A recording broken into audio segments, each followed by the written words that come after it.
Varicose veins కి సరైన చికిత్స కోసం సంప్రదించండి ఎవిస్ హాస్పిటల్. నమస్తే, నేను మీ జయ. సండే వచ్చేస్తోంది. చికెన్ తినేయాలని ఫిక్స్ అయ్యారా? ఆగండి. కొంతకాలం క్రితం బర్డ్ ఫ్లూ వచ్చినప్పుడు చికెన్, ఎగ్స్ తినడం మానేశాం. గుర్తుందా మీ అందరికీ? ఇప్పుడు కూడా అదే బర్డ్ ఫ్లూ మళ్ళీ తూర్పుగోదావరి జిల్లాలో వేగంగా వ్యాపిస్తోంది. తాజా పరిస్థితి ప్రకారం తూర్పుగోదావరి జిల్లాలో ఈ వైరస్ ధృవీకరించబడింది. ఫిబ్రవరి 9, 2025న తూర్పుగోదావరిలోని కన్నూరు అగ్రహార గ్రామంలో పౌల్ట్రీ ఫామ్స్లో ఫస్ట్ బర్డ్ ఫ్లూ కేసు నిర్ధారణైంది. నల్లజర్ల, సీతానగరం ప్రాంతాల్లో కూడా ఈ వ్యాధి బాగా ప్రబలింది. అధికారులు కన్నూరు గ్రామం చుట్టూ 1 కిలోమీటర్ రెడ్ జోన్గా, 10 కిలోమీటర్లు సర్వైలెన్స్ జోన్గా ప్రకటించారు. ఈ సర్వైలెన్స్ జోన్లో door to door health survey ప్రారంభమైంది. ఇక వెల్పూరు, కన్నూరు గ్రామాల పౌల్ట్రీ ఫార్మ్స్ నుంచి సేకరించిన శాంపిల్స్ని భోపాల్లోని నిషాద్కి పంపగా ఇది బర్డ్ ఫ్లూ పాజిటివ్ అని తేలింది. ఈ నేపథ్యంలో యానిమల్ హస్బెండరీ డిపార్ట్మెంట్ వారు ఇన్ఫెక్ట్ అయిన కోళ్లని నిర్మూలించాలని ఆదేశించి రెడ్ అలర్ట్ను కూడా ప్రకటించింది. 144 సెక్షన్ విధించి చికెన్ సేల్స్ అండ్ కన్సంప్షన్ పై బ్యాన్ విధించింది.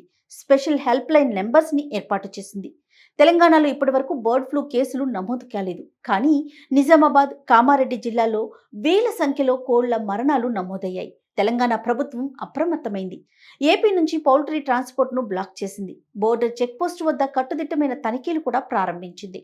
Telangana animal husbandry department principal secretary Sachi Ghosh ప్రజలను అప్రమత్తంగా ఉండాలని కోరుతూ హై టెంపరేచర్లో వండిన చికెన్ గాని, ఎగ్స్ గాని మాత్రమే తినాలని హెచ్చరించారు. ఈ వార్తతో 250 రూపాయలు ఉన్న కేజీ చికెన్ ఉన్న ఫలంగా 150 రూపాయలకి పడిపోయింది. ఈస్ట్ అండ్ వెస్ట్ గోదావరిలో అయితే కేవలం 30 నుంచి 40 రూపాయల వరకే చికెన్ ధరలు పడిపోయాయి. International egg commission chairman Chitturi Suresh మీడియాతో మాట్లాడుతూ ఫిబ్రవరిలో చికెన్ ధరలు తగ్గడం సాధారణమే, కానీ బర్డ్ ఫ్లూ చికెన్ కన్సంప్షన్ వల్ల స్ప్రెడ్ కాదు. ఇది కేవలం బర్డ్ టు బర్డ్ ట్రాన్స్మిషన్ మాత్రమే జరుగుతుందని, కోళ్ల నుంచి మనుషులకి రాదని చెప్పారు. కానీ డాక్టర్స్ మాత్రం సరిగ్గా కుక్ కానీ ఫ్రైలు, కబాబులు లాంటివి తినడం ప్రమాదమని చెప్తున్నారు. ఈ వైరస్ సోకిన కోళ్లని తిన్న లయన్స్, టైగర్స్ లాంటి జంతువులు కూడా చనిపోయాయని హెచ్చరించారు. చికెన్ అయినా, ఎగ్స్ అయినా బాగా హై టెంపరేచర్లో ఉడికించి తినాలి అని చెప్తున్నారు.